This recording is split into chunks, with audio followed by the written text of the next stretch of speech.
Hello મિત્રો, સ્વાગત છે આપનું મારા ક્વિક જીકે ચેનલમાં। આજે આપણે બંધારણના મોસ્ટ ઇમ્પોર્ટન્ટ વન લાઇનર પ્રશ્નો વિશે ચર્ચા કરીશું। મિત્રો, આના 1 થી 10 પાર્ટ છે એ અપલોડ મેં કરી દીધા છે। તો આજે આપણે પાર્ટ 11 એટલે કે રાજ્યોનું પુનર્ગઠન વિશેના મોસ્ટ ઇમ્પોર્ટન્ટ વન લાઇનર પ્રશ્નો વિશે ચર્ચા કરીશું। તો ચલો મિત્રો, શરૂ કરીએ છીએ પાર્ટ 11। ચલો મિત્રો, શરૂ કરીએ છીએ વન લાઇનર ક્વિઝ। આઝાદી સમયે 500થી વધુ રજવાડાઓને ભારતમાં સમાવવા માટે કોણે અગત્યનો ભાગ ભજવ્યો હતો? આઝાદી સમયે 500થી વધુ રજવાડાઓને ભારતમાં સમાવવા માટે સરદાર વલ્લભભાઈ પટેલ એટલે કે વીપી મેનને ભાગ ભજવ્યો હતો। તો યાદ રાખજો મિત્રો, આઝાદી સમયે 500થી વધુ રજવાડાઓને ભારતમાં સમાવવા માટે કોણે અગત્યનો ભાગ ભજવ્યો? તો કે સરદાર વલ્લભભાઈ પટેલ અને વીપી મેનને ભાગ ભજવ્યો હતો। પ્રશ્ન 2, આઝાદી પછી રજવાડાઓના ભારતમાં વિલીનીકરણ માટે વલ્લભભાઈ પટેલની આગેવાનીમાં કયા મંત્રાલયની સ્થાપના કરવામાં આવી અને કઈ કૂટનીતિ અપનાવવામાં આવી? તો યાદ રાખજો, આઝાદી પછી રજવાડાઓના ભારતમાં વિલીનીકરણ માટે રજવાડી મંત્રાલય અને પટેલ સ્કીમ એ કૂટનીતિ છે અપનાવવામાં આવી હતી। પ્રશ્ન 3, આઝાદી સમયે મુખ્યત્વે કયા 3 રાજ્યોને ભારતમાં જોડાવાનો ઇનકાર કર્યો? તો યાદ રાખજો, જુહેજ એટલે કે જૂનાગઢ, હૈદરાબાદ અને જમ્મુ કાશ્મીર, આ 3 રાજ્યોને ભારતમાં જોડાવાનો ઇનકાર કર્યો છે। આઝાદી સમયે મુખ્યત્વે કયા 3 રાજ્યોને ભારતમાં જોડાવાનો ઇનકાર કરી દીધો હતો? તો કે જુહેજ રાજ્યને, એટલે મેં મારી રીતે એવી રીતે યાદ રાખ્યું છે મિત્રો, તમને જે રીતે યાદ રહે એ રીતે તમે રાખી શકો છો। જૂનાગઢ, હૈદરાબાદ અને જમ્મુ કાશ્મીર, આ 3 રાજ્યોને ભારતમાં જોડાવાનો ઇનકાર કર્યો હતો। ક્યારે? ભારતના આઝાદીના સમયે। પ્રશ્ન 4, મૂળ બંધારણમાં રાજ્યોને કેટલા વર્ગોમાં વહેંચવામાં આવ્યા હતા? તો કે મૂળ બંધારણમાં રાજ્યોને 4 વર્ગમાં વહેંચવામાં આવ્યા હતા। સૌપ્રથમ ભાષા આધારિત રચાયેલું રાજ્ય છે કયું અને ક્યારે છે? તો મિત્રો, આ પ્રશ્ન એક્ઝામમાં પૂછાઈ ગયેલો છે કે 2 ઓક્ટોબર 1953માં આંધ્રપ્રદેશ છે એ ભાષા આધારિત રચાયેલું રાજ્ય છે। તો યાદ રાખજો, ભાષા આધારિત રચાયેલું પ્રથમ રાજ્ય કયું છે? તો કે આંધ્રપ્રદેશ 2 ઓક્ટોબર 1953માં રચાયું હતું। મિત્રો, અમુકે મને કમેન્ટ કરીને એવું પણ લખ્યું છે કે મેડમ એક્ઝામમાં પૂછાયેલા પ્રશ્નોનો વિડીયો બનાવો। તો હવે હું ફ્રી થઈશ એટલે એ પણ વિડીયો અપલોડ કરી દઈશ મિત્રો, કે જેટલા 10 વર્ષની એક્ઝામમાં, લાસ્ટ યરના એક્ઝામમાં પૂછાયેલા પ્રશ્નો છે એના પણ મિત્રો હું વિડીયો અપલોડ કરીશ। આ સિરીઝ છે એ પણ શરૂ જ રહેશે, સાથે સાથે એ વિડીયો પણ આપને મળી જશે। હવે જોઈએ પ્રશ્ન 6, ભાષા આધારિત રાજ્ય રચનાની વિચારણા માટે સૌપ્રથમ કયું આયોગ રચવામાં આવ્યું હતું? તો કે ભાષા આધારિત રાજ્ય રચનાની વિચારણા માટે સૌપ્રથમ એસ.કે. ઘર આયોગ 1948 રચવામાં આવ્યું હતું। તો યાદ રાખજો મિત્રો, આ જે અમુક આયોગ છે એ મોસ્ટ ઇમ્પોર્ટન્ટ છે, હું તમને કહેતી જઈશ। પ્રશ્ન 7, જેવીપી સમિતિની રચના ક્યારે કરવામાં આવી? તો કે જેવીપી સમિતિની રચના છે 1948માં કરવામાં આવી। જેવીપી સમિતિમાં કોણ કોણ હતા? મિત્રો, આ પ્રશ્ન પણ એક્ઝામમાં પૂછાઈ ગયો છે। જેવીપી સમિતિમાં કોણ કોણ હતા? જે પરથી જવાહર, વી પરથી વલ્લભભાઈ અને પી પરથી પટ્ટાભી સીતારમૈયા। પ્રશ્ન 9, અલગ તેલુગુ ભાષા આધારિત રાજ્યના આંદોલન દરમિયાન કયા ગાંધીવાદી નેતાનું 56 દિવસની ભૂખ હડતાલના અંતે મૃત્યુ થયું હતું? તો કે પોટીશ્રી રામુલુ। યાદ રાખજો મિત્રો, પોટીશ્રી રામુલુનું અવસાન થયું હતું। અલગ તેલુગુ ભાષા આધારિત રાજ્યના આંદોલન દરમિયાન કયા ગાંધીવાદી નેતાનું 25 દિવસની ભૂખ હડતાલના અંતે મૃત્યુ થયું હતું? તો કે પોટીશ્રી રામુલુ। રાજ્ય પુનર્ગઠન આયોગની રચના ક્યારે કરવામાં આવી હતી? તો કે રાજ્ય પુનર્ગઠન આયોગની રચના છે 1953માં કરવામાં આવી હતી અને એના અધ્યક્ષ મિત્રો યાદ રાખજો, ફઝલ અલી, જસ્ટિસ ફઝલ અલી હતા। મિત્રો, આ પ્રશ્ન પૂછાઈ ગયેલો છે કે રાજ્ય પુનર્ગઠન આયોગના અધ્યક્ષ કોણ હતા? તો કે રાજ્ય પુનર્ગઠન આયોગના અધ્યક્ષ છે જસ્ટિસ ફઝલ અલી હતા। રાજ્ય પુનર્ગઠન આયોગ અધિનિયમ છે એ ક્યારે પસાર કરવામાં આવ્યો? તો કે રાજ્ય પુનર્ગઠન આયોગ અધિનિયમ છે એ ઈસવીસન 1956માં પસાર કરવામાં આવ્યો।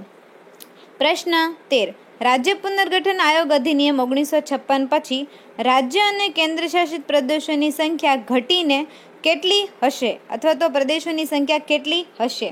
તો યાદ રાખજો, રાજ્ય પુનર્ગઠન આયોગ અધિનિયમ 1956 પછી 14 રાજ્યો અને 6 કેન્દ્રશાસિત પ્રદેશોની રચના હશે. પ્રશ્ન 14. કયા વર્ષે ફ્રેન્ચોએ પોંડુચેરી, માહે, કરાયલ અને યાનમ ભારત સરકારને સોંપ્યા હતા? તો કે ઈસવીસન 1954માં પોંડુચેરી, માહે, કરાયલ, યાનમ છે એ ભારત સરકારને સોંપવામાં આવ્યા હતા.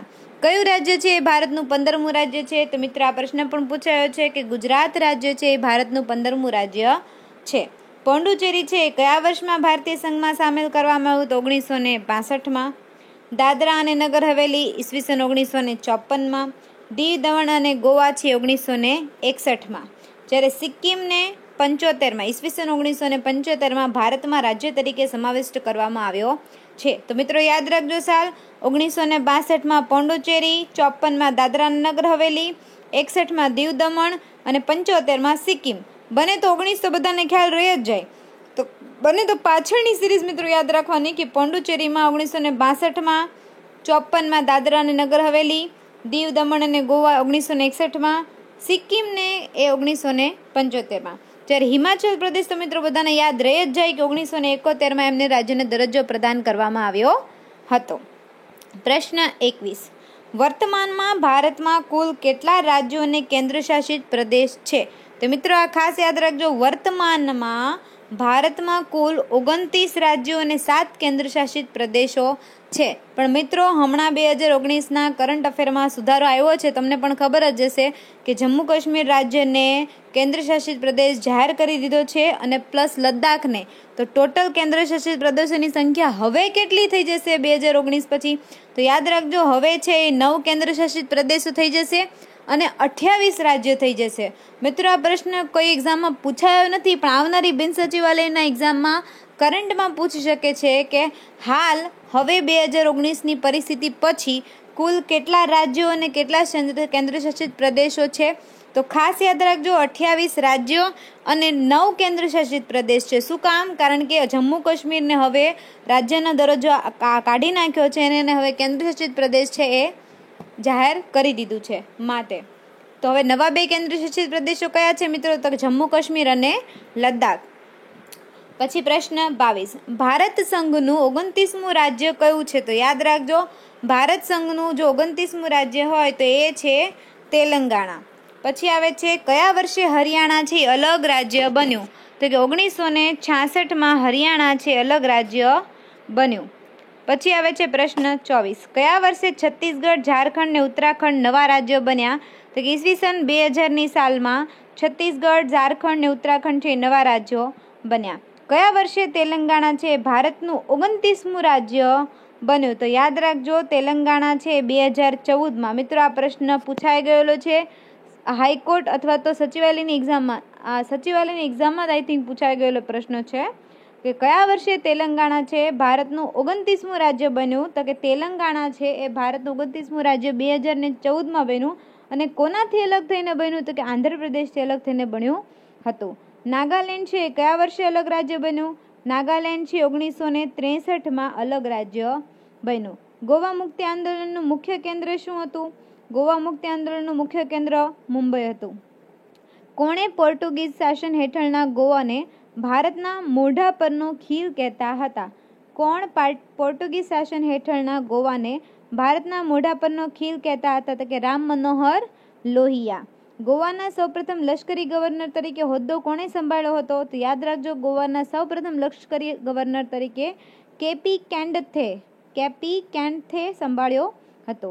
ભારતના બંધારણના કયા ભાગમાં ભારત સંઘ અને તેના રાજ્ય ક્ષેત્ર વિશે વર્ણન કરવામાં આવ્યું છે? તો કે ભારતના બંધારણના ભાગમાં ભારત સંઘ અને તેના રાજ્ય ક્ષેત્ર વિશે વર્ણન ભાગ 1માં કરવામાં આવ્યું છે. તો મિત્રો અહીં પાર્ટ 11ના મોસ્ટ ઇમ્પોર્ટન્ટ પ્રશ્નો છે એ બધા 1 થી 30 છે. રાજ્યોના પુનર્ગઠન આયોગને લગતા ઇમ્પોર્ટન્ટ પ્રશ્નો છે એ બધા જ મિત્રો મેં આ વિડીયોમાં આવરી લીધા છે. તો મિત્રો હવે મળીએ છીએ આપણે નેક્સ્ટ વિડીયોમાં. જો આપને મારો વિડીયો ગમ્યો હોય તો દિલથી લાઇક, શેર એન્ડ સબસ્ક્રાઈબ કરવા વિનંતી.